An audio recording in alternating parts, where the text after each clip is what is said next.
Death is not an interesting topic to most people, and even talking about it is not that significant for them. Usually, others when hearing about it will try to shove it away, before anything is said further concerning it. But death is inevitable, it is a part of life, and whether we like it or not, in some way we will confront it through others, our loved ones, and even to ourselves when our time comes. What then do the scriptures speak about death? Through this study, we will journey together and ponder about death, and other related topics such as soul, spirit, heaven, and hell. May your heart be open to this understanding, so that our path towards the quest for truth be revealed unto us, and discard everything that are not scriptural, all those deceptions and lies that lead us away from the truth.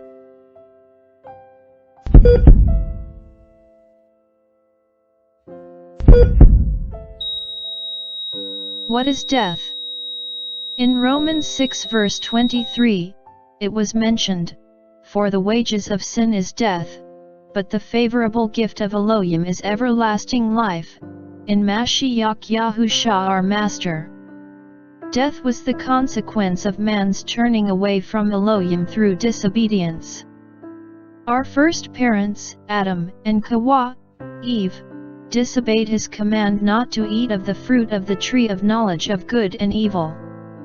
Genesis 2 verse 17, "But do not eat of the tree of the knowledge of good and evil, for in the day that you eat of it you shall certainly die." Genesis 3 verse 3, "But of the fruit of the tree, which is in the midst of the garden, Elohim has said, Do not eat of it, nor touch it, lest you die." By this one transgression, all of mankind was cursed thereafter, to suffer the penalty of death. Romans 3 verse 23, "For all have sinned and fall short of the esteem, glory, of Elohim." Who was the culprit of this disobedience? No one else but the devil, the serpent of old, Ha-Satan, the Satan, which means the adversary or the accuser. How did it happen? Genesis 3, 1-5 tells us, "And the Nakash, serpent, was more crafty than all the lives of the field, which Yahuwah Elohim had made, and he said to the woman, Is it true that Elohim has said, Do not eat of every tree of the garden? And the woman said to the Nakash, serpent, We are to eat of the fruit of the trees of the garden, but of the fruit of the tree which is in the midst of the garden, Elohim has said, Do not eat of it, nor touch it, lest you die." And the Nakash, serpent, said to the woman, You shall certainly not die. For Elohim knows that in the day you eat of it, your eyes shall be opened, and you shall be like Elohim, knowing good and evil. Satan contradicted what Yahuwah Elohim commanded, so Adam and Hawa, Eve, believed the lie, and let themselves be deceived by the slanderer and deceiver, Satan the devil, the originator of sin, the father of lies. 1 John 3 verse 8, "The one doing sin is of the devil, because the devil has sinned from the beginning. For this purpose, the Son of Elohim was manifested, to destroy the works of the devil." Sin, the transgression or falling away from the commandments of Elohim, is the reason why we all die. Christendom, or the institutions of most Christians and other denominations, are approaching onto their observance of All Souls' Day, their annual remembrance for their dead loved ones, on the 2nd day of November. All Souls' Day is also known as the commemoration of all the faithful departed, and the Day of the Dead. This is their way to commemorate their departed loved ones, offering prayers and petitions for the absolution of the sins of those who had died. Most of the world begins this tradition on the 31st day of October, known as Halloween, also known as All Hallows' Eve, followed by All Saints' Day, also known as All Hallows Day, Feast of All Saints and Solemnity of All Saints, on the first day of November. Then comes All Souls' Day. Their observances of these traditions are anchored on the belief of the abode of the unrighteous dead, well known as purgatory, and the belief and concept of an immortal soul. The prior belief is based on the teachings that those departed ones who had sinned during their earthly stay, but still have a chance of redemption, go into a place of cleansing and purging, which they called purgatory, from the Latin word purgatorium. The latter belief concerning the soul is the belief wherein a dead person's soul, after death, separates from the body, and still has consciousness and knowledge of everything. But what do the scriptures say regarding the state of the dead? Where will they go? And what does the soul really means?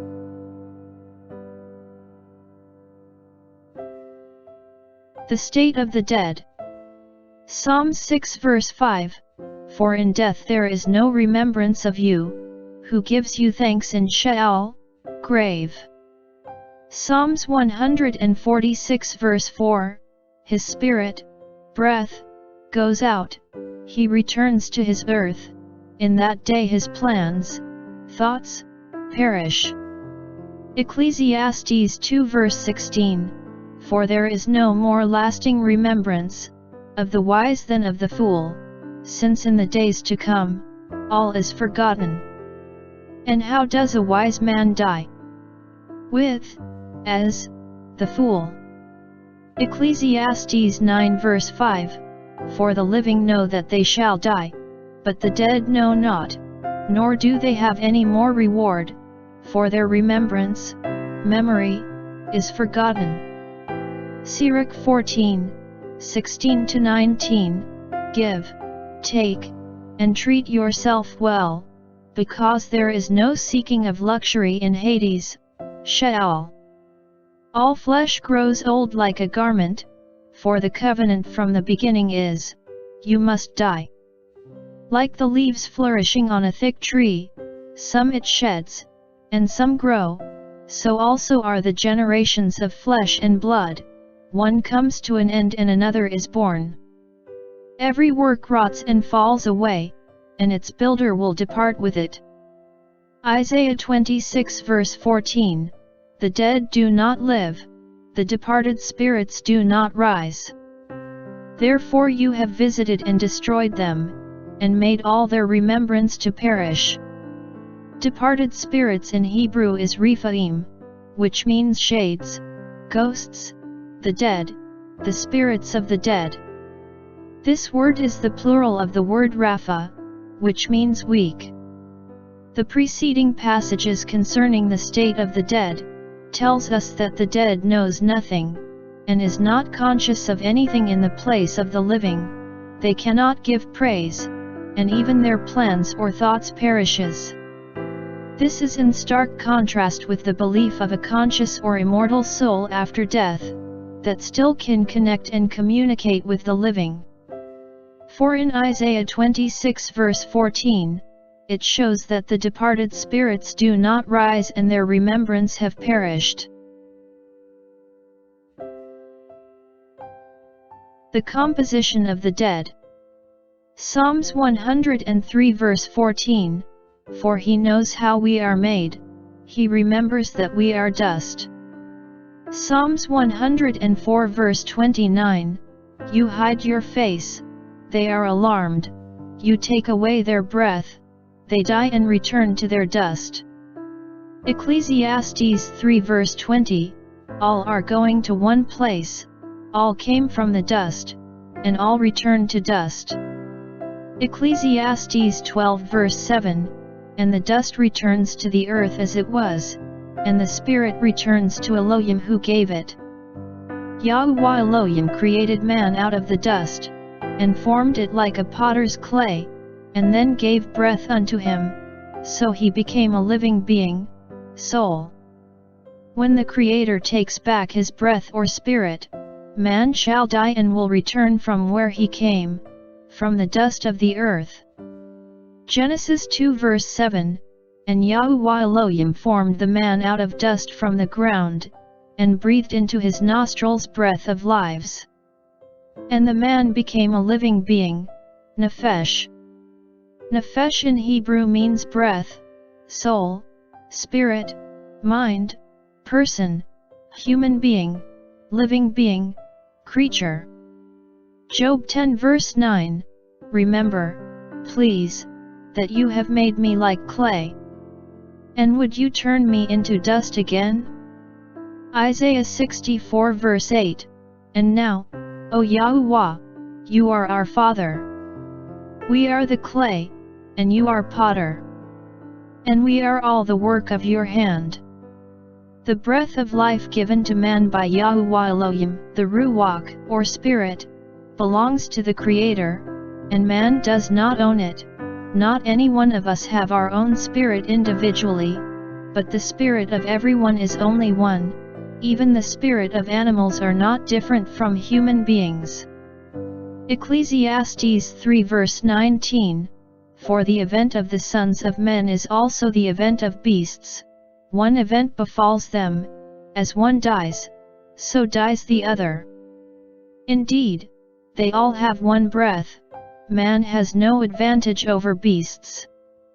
For all is futile. Ecclesiastes 12 verse 7, And the dust returns to the earth as it was, and the spirit returns to Elohim who gave it. The abode of the dead. The concept of the place where the dead goes varies extensively.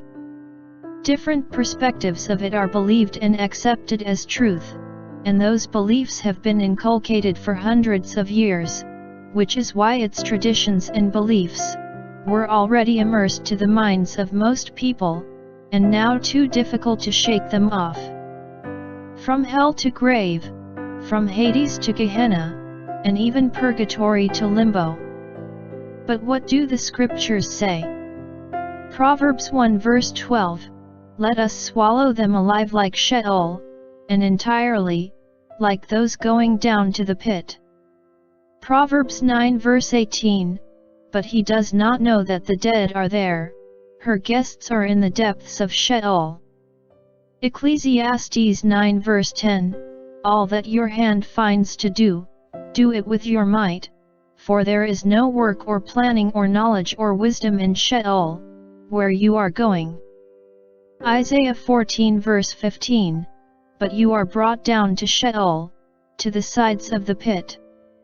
Isaiah 38 verse 18, For Sheol does not thank you, nor death praise you, those who go down to the pit do not watch for your truth. Hosea 13 verse 14, From the power of Sheol, I ransom them, from death I redeem them. Where is your plague, O death? Where is your destruction, O Sheol? Repentance is hidden from my eyes. Revelation 20 verse 13, And the sea gave up the dead who were in it, and death and Sheol gave up the dead who were in them. And they were judged, each one according to his works. In the scriptures, the Hebrew word Sheol, translated as grave, is the place where the dead goes. It is also translated as hell and Hades on other translations, but these are mistranslations, for the concepts concerning them are different from what Sheol is defined. As the mentioned passages shows, Sheol plainly speaking is just the burial place of the dead, the common grave and the ordinary pit, and not the view of a fiery tormenting place that regards to hell or Tartarus. The word hell comes from the Old Norse mythological female being Hel, that rules the underworld, a location in the afterlife where a portion of a dead goes. In religion and folklore, hell is the place wherein wicked souls suffer from torment and torture, the punishment for the evil things they have done during their lifetime. Tartarus is the Greek counterpart of hell, and described as a deep abyss where the wicked receives a fiery punishment of torment and suffering. Another term that is incorrectly ascribed as the grave is Hades, which comes from the name of the deity of the dead and the underworld. Hades in Greek myths is described as a misty and gloomy realm of the dead, where mortals go when they die. Gehenna or Gehinnom, on the other hand, is the Hebrew version of fiery torment. It literally means Valley of Hinnom, a valley west and south of Jerusalem. Today most Christians also do consider it to be a place of eternal punishment. This concept came from biblical and historical references wherein this place was known as a burning place for corpses. It was also referred to have been a sacrificial place for children to the pagan Ammonite deity Moloch or Molech, a sacrifice by fire. And as mentioned earlier, purgatory is the place of those departed ones who had sinned during their earthly stay, but still have a chance of redemption, as believed by the Roman Catholic institutions and other denominations. Here they undergo cleansing and purging, before they will be accepted in heaven. It comes from the Latin word purgatorium, which means to purge. The comparative condition of the dead. The scriptures tell us that being dead is likened unto someone who is in a state of sleep. Therefore when we die, it is as if we are only sleeping, waiting to be awakened. And this awakening is the mentioned resurrection of the dead in the scriptures. Psalms 13 verse 3, Look. Answer me, O Yahuwah my Elohim, enlighten my eyes, lest I sleep in death. Daniel 12 verse 2, And many of those who sleep in the dust of the earth wake up, some to everlasting life, and some to reproaches, everlasting abhorrence. Matthew 9 verse 24, He said to them, Go back, for the girl is not dead, but sleeping. And they laughed at him. John 11 verse 13, But Yahusha had spoken about his death, whereas they thought that he spoke of taking rest in sleep. 1 Corinthians 15 verse 51, See, I speak a secret to you, we shall not all sleep, but we shall all be changed. Ephesians 5 verse 14, That is why he says, Wake up, you who sleep, and arise from the dead, and Mashiach shall shine on you.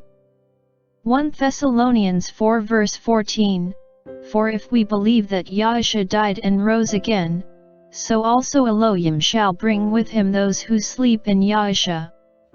Sleep is considered as euphemism for death. Do the righteous dead go to heaven? What about heaven? Mostly if someone dies, they will tell others, especially to the children, that they will go into heaven. But is this scriptural? Is there a utopian paradise that awaits those who lived righteously? An ultimate idyllic place reserved for the just and kind? What do the scriptures say?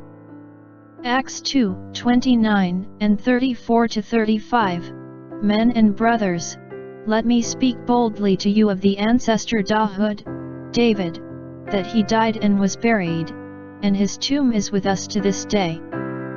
For David, did not ascend into the heavens, but he himself said, Yahuwah said to my master, Sit at my right hand, until I make your enemies a footstool for your feet. Revelation 20 verse 4-5, And I saw thrones, and they sat on them, and judgment was given to them, and the lives of those who had been beheaded because of the witness they bore to Yahusha, and because of the word of Elohim, and who did not worship the beast, nor his image, and did not receive his mark upon their foreheads or upon their hands. And they lived and reigned with Mashiach for 1,000 years, and the rest of the dead did not come to life until the 1,000 years were ended. This is the first resurrection. Revelation 20 verse 13, And the sea gave up the dead who were in it, and death and Sheol, grave, gave up the dead who were in them. And they were judged, each one according to his works. There were a couple of personalities that was known to have not died. One of them was Enoch. Genesis 5 verse 24, and Enoch, walked with Elohim. Then he was no more, for Elohim took him.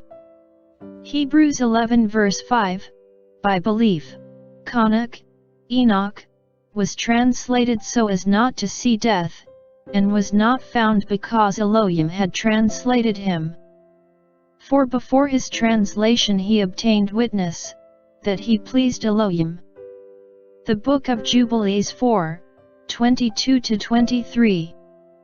And he testified to the watchers, who had sinned with the daughters of men, for these had begun to unite themselves, so as to be defiled, with the daughters of men, and Enoch, testified against them all. And he was taken from amongst the children of men, and we conducted him into the Garden of Eden in majesty and honor, and behold there he writes down the condemnation and judgment of the world, and all the wickedness of the children of men. The other one known to have not died was Elijah. 2 Kings 2:9-11, and it came to be, when they had passed over, that Elijah, said to Elisha, "Ask what I am to do for you, before I am taken away from you." And Elisha said, "Please let a double portion of your spirit be upon me." And it came to be, as they continued on and spoke, that see, a chariot of fire with horses of fire which separated the two of them. And Elijah, went up by a whirlwind into the heavens. In the Book of Jubilees, Enoch, is mentioned to have been brought to the Garden of Eden, to be a witness of the wickedness of the world. Elijah, on the other hand, went up to the heavens on a fiery chariot. The story of the rich man and Lazarus. The belief of a place of eternal punishment for the wicked, is based on the Gospel account of the rich man and Lazarus in Luke 16 verses 19-31. Luke 16:19-20 and 22-24, but there was a certain rich man, who used to dress in purple and fine linen, and lived luxuriously every day. And there was a certain beggar named Eleazar, being covered with sores, who was placed at his gate. And it came to be that the beggar died, and was carried by the messengers to the bosom of Abraham. And the rich man also died and was buried. And while suffering tortures in Sheol, having lifted up his eyes, he saw Abraham far away, and Eleazar in his bosom. And crying out he said, "Father Abraham, have compassion on me, and send Eleazar to dip the tip of his finger in water and cool my tongue, for I am suffering in this flame." The message of the story may have been taken out of context, and literally been taken to conform to the teachings and doctrines of an eternal place of torment. The place of suffering where the rich man is, might be the lake of fire mentioned in Revelation, the second death, and not Sheol. Revelation 20 verse 10, and the devil, who led them astray, was thrown into the lake of fire and sulfur, where the beast and the false prophet are. And they shall be tortured day and night forever and ever. Revelation 20 verse 14, and death and Sheol were thrown into the lake of fire. This is the second death. This study shows a different view of what is commonly believed regarding death, soul, hell, and heaven, and other related matters. The celebrations of Halloween, All Saints' Day and All Souls' Day, originated from pagan beliefs, practices, and traditions, and their concepts are far different from what the scriptures say. If we want to obey Yahuwah Elohim, we should shun and reject these traditions and practices, that rooted from false doctrines made by men, who want to conform to their beliefs, so as to deceive mankind and gain power and wealth. As what Yahusha said in Matthew 15 verse 3, but he answering, said to them, "Why do you also transgress the command of Elohim because of your tradition?" And also these observances could be part of the so-called Satan's deep secrets, mentioned in Revelation 2:24-25, "And to you I say, and to the rest in Thyatira, as many as do not possess this teaching, and who have not known the depths of Satan, as they call them, I am not putting on you another burden. But hold fast what you have until I come." May this scriptural journey have blessed you, and may you continue to grow in the knowledge of the truth and righteousness, with the graciousness of our Creator Yahuwah Tsabaoth, through His Son Yahusha HaMashiach. Shalom.